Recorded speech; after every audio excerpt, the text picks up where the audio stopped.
Alhamdulillah, Alhamdulillahil malikil ma'bud, Al-karimil maksud, Walikil julud, Mujril ba'ikil hud, Wahiyahil fasil fawarid karim ma'mudud, Tanazzalil aba'i wal abna'i wal ummati wal judud, Ahmadu subhanahu wa ta'ala wa huwa al-latiful wadud.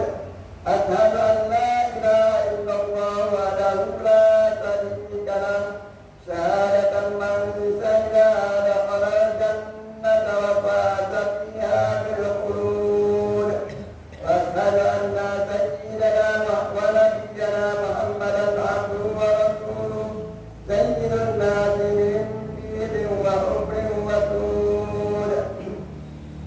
Sallallahu alaihi wa alihi wa sahbihi salatan wa salaman daiman yutaraziban lima nabata sar'un wa amratun, wa sallama tasliman katsiran. Amma ba'du fa ya ayyuhan nas ittaqullah haqqa tuqatih wa la tamutunna illa wa antum muslimun. Hadirin jemaah-jemaah rahimakumullah.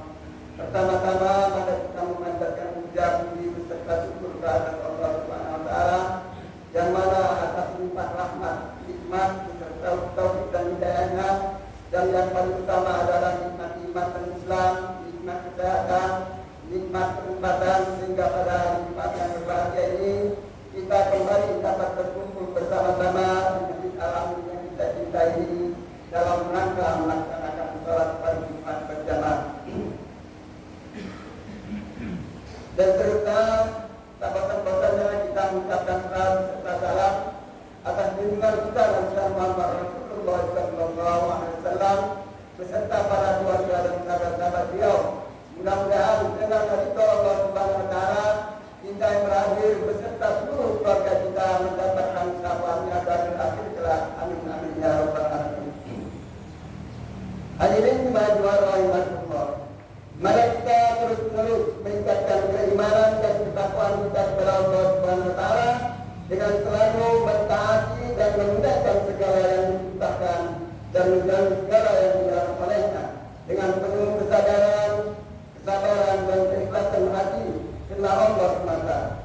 Dengan demikian mudah-mudahan kita termasuk ke dalam hamba-Nya yang selamat dan bahagia hidup dunia dan akhirat kelak. Amin ya rabbal alamin.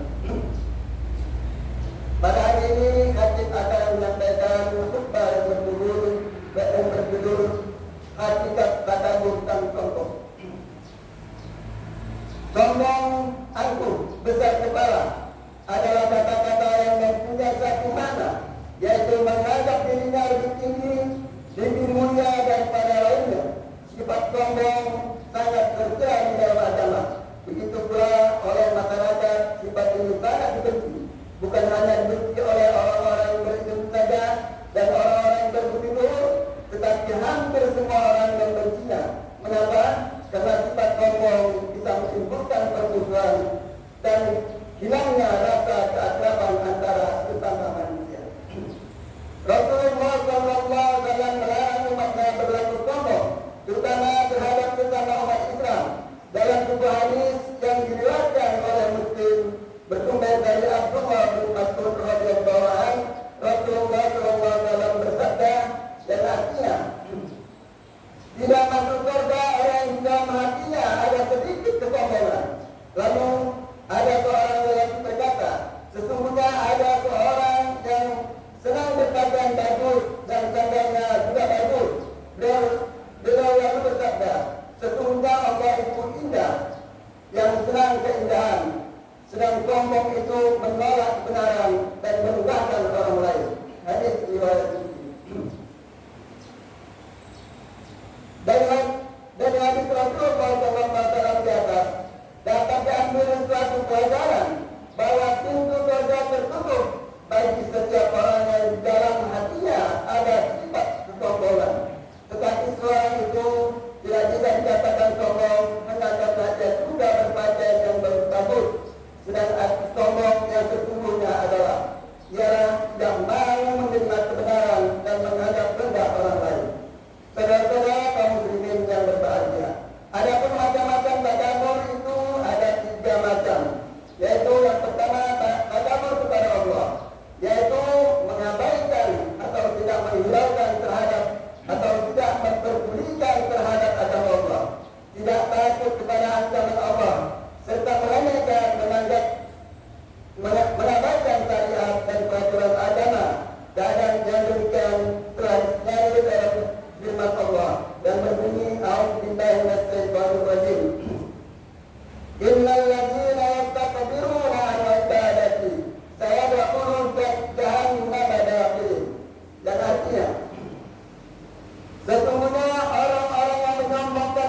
surah Luqman ayat 6. Kedua, takabur terhadap Rasul, yaitu enggan dan merasa hina untuk mengikuti petunjuk Rasul, tidak sudi mengikuti Nabi Muhammad SAW. Sikap takabur demikian ini hanya dimiliki kaum Quraisy di masa Nabi, sebab mereka sama menganggap bahwa beliau SAW anak yatim yang tidak punya harta, sedangkan beliau sebagai Rasul SAW. Begitu juga kebanyakan bangsa Yahudi sedang mengikuti ajaran Rasulullah SAW, sebab mereka sama beranggapan hanya bangsa Yahudilah yang berhak menerima kenabian. Dan sampai sekarang pun ada sementara manusia yang merasa hina melaksanakan perintah agama, yang menganggap bahwa perintah agama sudah rusak dan kotor. Perasaan sombong inilah sangat berbahaya, dan semoga kita terjaga dari sifat-sifat ini. Yang ketiga, takabur terhadap sesama manusia, yakni merasa lebih mulia, lebih agung, lebih tinggi, lebih adil, lebih kaya, lebih ganteng, lebih cantik, lebih bahagia, lebih kuat dan orang lain ia menganggap remeh dan hina, serta menganggap orang lain tidak berharga sama sekali dibanding dirinya sendiri. Ia menjadi gila hormat, gila pujian dan lupa daratan, sehingga tidak bisa disebut, tidak mau menjadi pandangan dari orang lain walaupun pandangan atau nasihat itu benar, maka takabur itu menolak kebenaran dan menghina manusia lain. Demikianlah bagaimana disebutkan dalam hadis Nabi Sallallahu Alaihi Wasallam bahwa beliau bersabda, dan artinya takabur itu menolak kebenaran dan menghinakan hak-hak manusia lain. Hadis riwayat Muslim.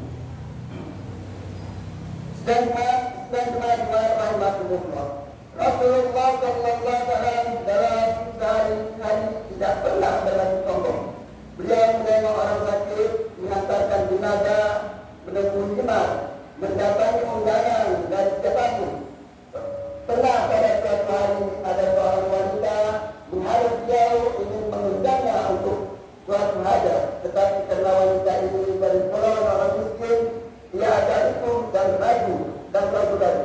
Oleh karena itu, maka beliau bersabda, dudukkanlah saya jalan manapun yang kami kehendaki, pasti saya akan datang untuk mendatangi hajat. Rasulullah SAW bersabda yang artinya, tawakkallah kalian, duduklah kalian dengan orang-orang miskin, pasti kalian menjadi orang besar di sisi Allah dan terbebas dari kesombongan. Hadis riwayat Abu Muhammad. Allah juga berfirman dalam Al-Quran yang berbunyi, A'udzubillahi minasyaitonir rajim, wa la tuta'ir khaddaka lin-nasi wa la tamshi fil ardi maraha, innallaha la yuhibbu kulla mukhtalin fakhur.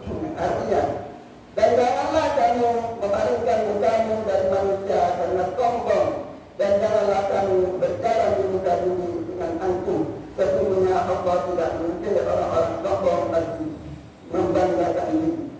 Surat Al-Quran surah ayat 18. Memang untuk menghindari sifat sombong itu kita harus berlaku lunak dalam pergaulan. Sering-seringlah menengok para tetangga, terutama yang sering tertimpa kesusahan, ikut mengantarkan jenazah, juga berkumpul dengan orang miskin, juga bertegur sapa dengan sesama umat Islam, ringan kaki mendapat undangan dan lain sebagainya. Cara-cara demikian ini bisa menghilangkan sifat sombong seseorang. Pada suatu saat kadang-kadang dianjurkan untuk berlaku sombong, tetapi kepada orang-orang yang suka sombong, bukan kepada orang-orang yang tawadhu, yang bisa merendahkan dirinya. Rasulullah SAW bersabda, sombonglah kepada orang yang sombong, karena sombong kepada orang yang sombong adalah sedekah. Al-Hadis. Saudara-saudara kaum muslimin yang berbahagia, perlu sekali kita ketahui bahwa kesombongan, kesombongan membesarkan diri dan merasa diri tinggi, agung dan megah serta mulia itu adalah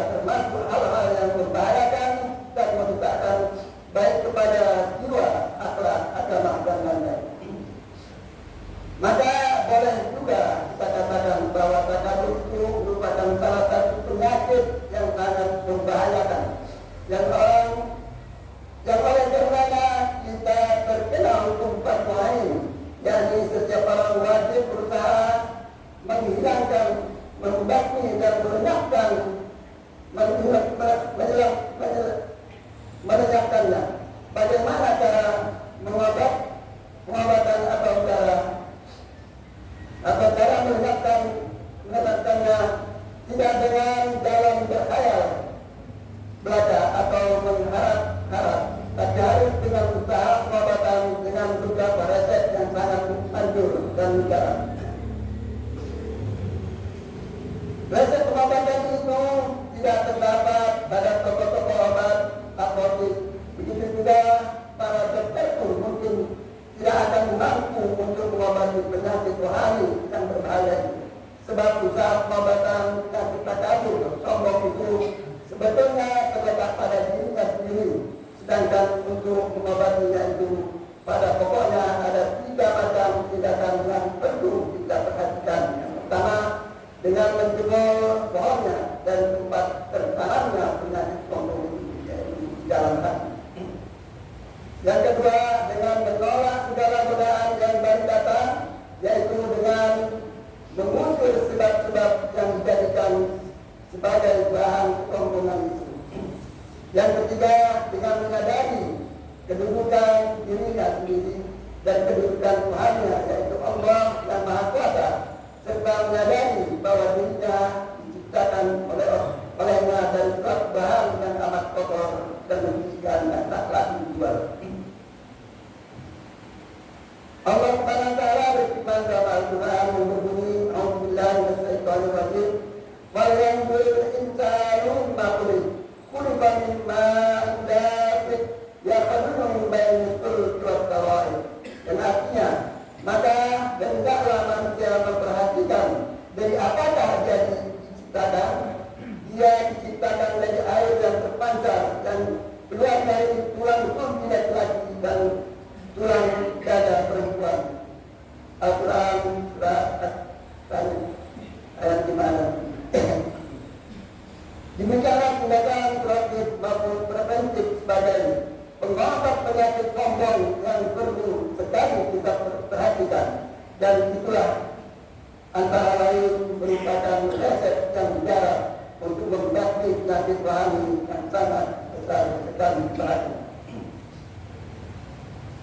Dan di dalam kesempatan yang mulia ini, hadis berpesan kepada kita semua, mari kita jaga persatuan kesatuan kita dan kita pupuk rasa keakraban dan keharmonisan serta rasa persaudaraan kita dalam menjalani hidup dan kehidupan di atas dunia mana ini. Dan mari kita kikis dan kita tahan sedalam-dalamnya sifat-sifat sombong dan sifat-sifat angkuh dari diri kita masing-masing. Semoga Allah memberkati dan meridhai kita semua, baik di dunia ini maupun di akhirat. Dan hadis juga mengimbau kepada seluruh jemaah khususnya dan kepada umat Islam manapun berada untuk dapat meningkatkan impak dan wakafnya pada masjid Al-Amin yang kita ini, agar pembangunan masjid yang kita ini dapat berjalan dengan sebaik-baik mungkin sebagai mana yang kita harapkan bersama. Mudah-mudahan dari uraian singkat khutbah ini, mudah-mudahan kita dapat mengambil hikmahnya dan mengamalkan kebaikannya sehingga kita benar-benar termasuk golongan orang-orang yang bertakwa kepada Allah Subhanahu wa taala, yang mendapatkan kemuliaan dan kebahagiaan baik dunia ini maupun di akhirat. A'udzubillahi minasyaitonir rajim. Bismillahirrahmanirrahim.